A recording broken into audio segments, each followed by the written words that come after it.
Guys, welcome back to my channel. मेरा नाम है नम्रता शर्मा और आप देख रहे हैं नामशाम इन कनाडा। आज मैं आपके लिए एक बहुत ही इंपॉर्टेंट वीडियो लेके आई हूँ जो कि न्यू इमिग्रेंट्स और स्टूडेंट्स के लिए बहुत ज़्यादा ज़रूरी है, जो कि है यहाँ पे आने के समय आपको इंडिया से या अपनी होम कंट्री से क्या क्या सामान लेके आना है when it comes to winter gear. तो आइए बात कर लेते हैं उन चीज़ों की जहाँ पे आप अपना पैसा बचा सकते हैं ताकि होम कंट्री से आप महंगा महंगा ब्रांडेड सामान खरीद के यहाँ ना लाएं और सीधा यहाँ पर आकर उस मनी को प्रॉपर विंटर गियर में इन्वेस्ट कर सकें। तो आइए शुरू करते हैं। Now the first thing that is very important is inner wear. Winter को सरवाइव करने के लिए यहाँ पे सबसे बेस्ट ट्रिक है कि आप लेयरिंग कैसे करते हैं, और अगर आपका इनर मोस्ट लेयर सबसे वार्म होगा you will be protected by the winter at its best. So the first thing you need to do is buy proper inner wear, जो कि आप इंडिया से भी ला सकते हैं। मैं रेकमेंड करूंगी 2 टॉप वेयर या और 2 लेगिंग्स काफी होंगी पूरा विंटर सर्वाइव करने के लिए। You can buy these winter wear thermals from Uniqlo, jockey के भी ऑनेस्टली काफी अच्छे चल जाते हैं, बिकॉज अल्टीमेटली जब आप ऊपर जैकेट पहनते हैं तो आपकी काफी वार्मथ अंदर ट्रैप हो जाती है।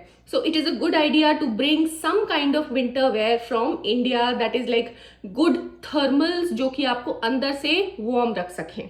सेकेंड थिंग जिसका आपको ध्यान रखना है इंडिया से या अपनी होम कंट्री से आते समय, वो है अच्छे वॉकिंग शूज लेके आना।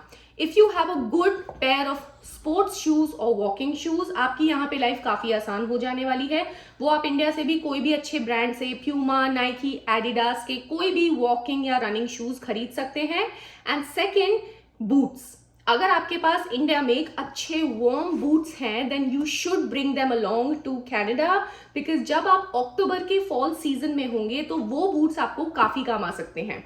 बाकी यहाँ पर आने के बाद आपको विंटर बूट्स अलग से खरीदने पड़ेंगे। जो कि अब बात कर लेते हैं जो सबसे इंपॉर्टेंट विंटर गियर है यहाँ पर, वो की है एक विंटर जैकेट। आप किसी भी कंपनी की विंटर जैकेट खरीद सकते हैं, but there are certain things that you should keep in mind before buying a winter jacket. सबसे पहला है it should have a temperature tag. Temperature tag आपको बताएगा कि ये जैकेट कितना टेम्परेचर तक झेल सकती है। मेरी जैकेट माउंटेन वेयरहाउस ब्रांड की है, जो कि मुझे करीबन $160-170 की पड़ी थी, और जब मैंने उसका टैग देखा तो उस पर -30 to -40 डिग्री सेल्सियस लिखा हुआ था। दिस मीन्स कि मेरी जैकेट मुझे -30 to -40 डिग्रीज में भी सर्वाइव करने में हेल्प करेगी। Second thing you should be careful about is that it should be water proof, and अगर स्नो पड़ती है तो वो पानी बनकर आपकी जैकेट के अंदर सीप इन ना करे। एंड ऑनेस्टली मैंने अपनी जैकेट को ट्राई किया है, it is amazing, it is wonderful. तो ऐसा नहीं है आप कनाडा आएंगे तो आपको महंगी जैकेट्स खरीदनी है तभी वो सर्वाइव करेंगी। Just look for good brands that can give you good deals. जैसे मैंने अपनी जैकेट खरीदी थी बॉक्सिंग डे के दौरान and it turned out amazing. So go ahead and buy that jacket for yourself. That is one of the biggest investments that you can do for yourself. तो चलिए बात कर लेते हैं विंटर बूट्स के। Winter boots जैसे कि मैंने आपको बताया, मैंने नॉर्थ फेस के खरीदे थे। आपको अपने विंटर बूट्स के अंदर भी एक अच्छी इन्वेस्टमेंट करनी पड़ेगी, because these boots will help you to walk in the snow. They should be slip proof, उनके नीचे प्रॉपर रिजेस होने चाहिए जो कि आपको आइस या ब्लैक आइस में स्लिप होने से बचा सके। मैं सजेस्ट करूंगी कि आपके बूट्स हल्के से लॉन्ग होने चाहिए, सिर्फ एंकल लेंथ तक ना हो, क्योंकि यहाँ पर काफी डीप स्नो पड़ती है जिसकी वजह से आपका पैर अंदर चला जाता है and the snow can get into your shoes. Third thing is that your shoes should have insulation on the inside. मेरे जो विंटर शूज हैं वो काफी लॉन्ग हैं, उनका जो फ्रंट पोर्शन है वो काफी थिक एंड हार्ड है ताकि पानी उसके अंदर ना जा सके, एंड मैं अपनी लेसेस को टाइट कर सकती हूँ ताकि बर्फ भी ऊपर से उसके अंदर ना घुस सके। ऑल इन ऑल, अगर आपके शूज अंदर से इंसुलेटेड भी है, ट्राई टू मेक श्योर कि आप एक साइज बड़ा लें ताकि जब ज्यादा हैवी विंटर्स आए तो आप उसके अंदर एक थिक पेयर ऑफ सॉक्स भी पहने तो वो शूज आपको कंफर्टेबल लगे। ये आपके लिए थी मेरी प्रो टिप। तो चलिए बात कर लेते हैं थोड़ी सी बेडिंग के बारे में, जो कि यहाँ पे काफी नेसेसरी होगी। सबसे पहली चीज मैं आपको रेकमेंड करूंगी कि आप अपनी होम कंट्री से अच्छी सी थिक वुलन या फिर एक सॉफ्ट मटेरियल की बेडशीट्स होती हैं जो आपको वार्म रखती हैं, विंटर बेडिंग जरूर लेके आएं। यहाँ पर बेडशीट्स काफी महंगी मिलती है एंड अगर अच्छी क्वालिटी की लेना चाहें तो उनकी प्राइसेस बहुत हाई जाते हैं, बट अगर आप वॉलमार्ट जैसी जगहों पे जाएंगे तो वो आपको अच्छी बेडशीट्स नहीं देंगे, right? The quality is not that great, so bring your bedsheets and pillow cases from your own home country. Second thing that you need to remember in bedding is the comforter. रजाई लगा लो, quilt, whatever you use to cover yourself. मैं अपना comforter already India से लेके आई थी, लेकिन मुझे वो सिर्फ तब तक काम आया जब तक फॉल सीजन था, लगभग October and beginning of November. जैसे ही नवंबर हिट किया और टेम्परेचर्स ड्रॉप हुए, मेरे कंफर्टर ने काम करना बंद कर दिया। तो मेरे लिए यहाँ पे बन गई एक और इन्वेस्टमेंट, एक और खर्चा। लेकिन ट्रस्ट मी गाइज, ये खर्चा अगर आप समझदारी से करेंगे, it will be very very beneficial for you and it will be long lasting. I would personally recommend for you to go to IKEA and buy the comforter from there. मैंने ये जो comforter अभी आपको screen पे दिख रहा है, ये मैंने खरीदा था from IKEA। ये comforter का था एक red sign. So basically there are different kinds of comforters जो आपको different levels of heat provide करते हैं, जो कि है blue, orange and red।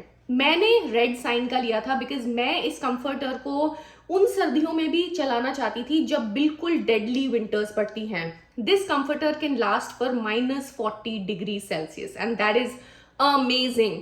मैं अपने पर्सनल एक्सपीरियंस से बता रही हूँ गाइज, ये लिटरली आग निकलती है इसके अंदर से अगर थोड़ा सा भी टेम्परेचर हाई हो जाता है तो। And it is the bestest of quality. It is super light, it is absolutely beautifully built कि आपको उसका हैवीनेस नहीं फील होगा। And second most important thing कि ये मशीन वॉश भी कर सकते हैं। एक चीज का याद रखें, जब आप IKEA से आए तो कंफर्टर के लिए अपना एक कवर भी ले ले साथ में, सो दैट बाद में आपको यहाँ वहां चक्कर ना काटने पड़े।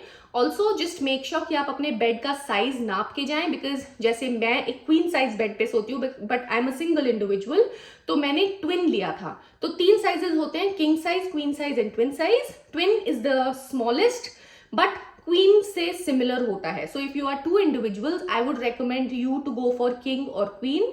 If you are a single person just go for a twin size comforter. तो आइए अब जल्दी से बात कर लेते हैं एक्सेसरीज की, क्योंकि मैं नहीं चाहती ये वीडियो ज्यादा लंबी हो, इसलिए अब मैं बात कर लेती हूँ एक्सेसरीज की, जो कि एक अलग से खर्चा डेफिनेटली होगा, लेकिन ये सारी चीजें आपकी नेसेसिटी की होंगी। इन एक्सेसरीज में आती है आपकी कैप, मफलर, आपके ग्लव्स या मिटन्स। अब आप इस चीज का ध्यान रख सकते हैं कि जब आप होम कंट्री से आए तो आप अपनी कैप साथ में लाएं। उस कैप के अंदर एक फ्लीस होनी चाहिए, वो आप यहाँ पे भी आके खरीद सकते हैं, आपको $15 में एक अच्छी कैप मिल जाएगी। लेकिन अगर आपके पास इंडिया में ये चीजें ऑलरेडी हैं, then do not forget to bring them. Muffler लेके आइए, एटलीस्ट 2-3 मफलर्स जो थिक हो। You can bring gloves from your home country. मैंने डीकैथलॉन से ऑलरेडी एक पेयर ऑफ ग्लव्स खरीदे थे, बट कनाडा में आने के बाद मुझे रियलाइज हुआ that gloves are not as useful as mittens. Mittens का फायदा ये होता है कि वो अंदर से फ्लीस्ड होते हैं, तो आप चाहे कितनी भी ठंड में चले जाएं वो आपको काफी ज्यादा वार्मथ देते हैं। सो आई वुड रेकमेंड आप यहाँ से मिटन्स खरीद सकते हैं, या फिर आप अपनी होम कंट्री से भी ये मिटन्स लेके आ सकते हैं। अब जैसा कि आप जानते हैं, ज्यादातर लोग बोलते हैं कि इलेक्ट्रॉनिक्स अपनी होम कंट्री से कनाडा ना लेके आए बिकॉज यहाँ की वोल्टेज वेरी करती है, which is absolutely correct. And also because यहाँ के प्लग सॉकेट्स जो होते हैं वो डिफरेंटली मेड होते हैं। तो बेस्ट आइडिया है कि अगर आपको यहाँ पे सर्वाइव करना है winters, then you need to buy a good hair dryer. अगर आप गलती से भी ये सोचते हैं कि मैं गीले बाल करूंगा, इवन फॉर अ मैन, और मैं आराम से बाहर निकल जाऊंगा और वो हवा में सूख जाएंगे, ये आपकी जिंदगी की सबसे बड़ी गलती होगी, because your head will freeze and you will have the most insane headache. So buy a good hair dryer. The next thing that you need to buy is a water filter. मैं जब Canada आई थी तो मुझे यहाँ पर tap का पानी पीने में थोड़ी सी दिक्कत हुई, बिकॉज मुझे टेस्ट इतना अच्छा नहीं लग रहा था। तो मेरे कुछ लोगों ने रेकमेंड किया कि यहाँ पे ज्यादातर लोग एक वाटर फिल्टर का इस्तेमाल करते हैं, जो कि एक जग के फॉर्म में आता है, and it is called the Brita water filter. It is one of the most known brands in US and Canada. Therefore मैंने अपने लिए एक सिंगल इंडिविजुअल के लिए ये वाटर फिल्टर खरीदा, जो कि मुझे काफ़ी बेनिफिशियल लगा बिकॉज पानी का टेस्ट कंप्लीटली चेंज हो जाता है और बिल्कुल मेरे मूड के अकॉर्डिंग वो पानी बनता है, मेरे टेस्ट के according, and I was very happy with this purchase. So if you feel that you are not comfortable with drinking tap water, you can definitely buy this water filter for yourself. अब finally मैं आपको कुछ extra चीजें बताऊंगी जो आपके option के हिसाब से आप अपनी होम कंट्री से ला सकते हैं. मैंने पर्सनली ये चीजें लाना भूल गई थी, तो मैंने अभी रिसेंटली अपने घर से सामान मंगवाया जिसमें था एक शॉल या फिर एक लोई. अगर मेरे कुछ यहाँ पे पंजाब हरियाणा के दोस्त हैं तो वो समझ सकते हैं लोई क्या होता है. It is like a blanket, because यहाँ पे जो ब्लैंकेट्स मिलते हैं वो थोड़े फ्लफी होते हैं and you know they will cost you some money. तो अगर आपके बैग में थोड़ी सी जगह है तो आप एक शॉल डेफिनेटली अपने साथ लेके आए, क्योंकि अगर आप घर में हैवी स्वेटर्स या जैकेट्स नहीं पहनना चाहते हैं then you can definitely use that shawl to cover yourself. मैं पर्सनली बहुत पसंद करती हूँ, तो मैं ये आपको भी रेकमेंड करना चाहूंगी just as a reminder. Finally मैं आपको सिर्फ एक प्रो टिप देना चाहूंगी while dressing up for winters या जो कि ये एक एक्चुअल की स्किल होती है, you know how to layer your clothing. Maybe मैं आगे कुछ शॉर्ट्स या वीडियोस बनाऊंगी. Do let me know in the comment section अगर आप चाहते हैं कि मैं लेयरिंग कैसे करती हूँ. मैं जब बाहर निकलती हूँ -10 -20 डिग्रीज में, तो मैं कैसे अपनी ड्रेसअप होती हूँ. How do I layer my self my clothes. I would love to make a video on that. अगर आपको ये वीडियो चाहिए तो just let me know in the comment section. And with that मैं खत्म करती हूँ अपनी आज की वीडियो. I hope आपको मेरी वीडियो बेनिफिशियल लगी होगी, फायदेमंद लगी होगी. अगर लगी तो do like, share, comment and subscribe to my YouTube channel. अगर आपके कोई इमिग्रेंट फ्रेंड्स या स्टूडेंट्स या दोस्त या बच्चे या भाई बहन कनाडा आ रहे हैं इन द कमिंग विंटर्स या अभी फिलहाल कुछ महीने में लैंड करने वाले हैं, then do share this video with them because I hope इससे उनके थोड़े पैसे भी बचेंगे और जो पैसा वो अपनी होम कंट्री में खर्च करने वाले हैं उसको बचाकर यहाँ पे सही विंटर गियर खरीदने में इन्वेस्ट कर सके. Thank you so much for watching my video guys. I will see you in my next video. तब तक के लिए बाय बाय.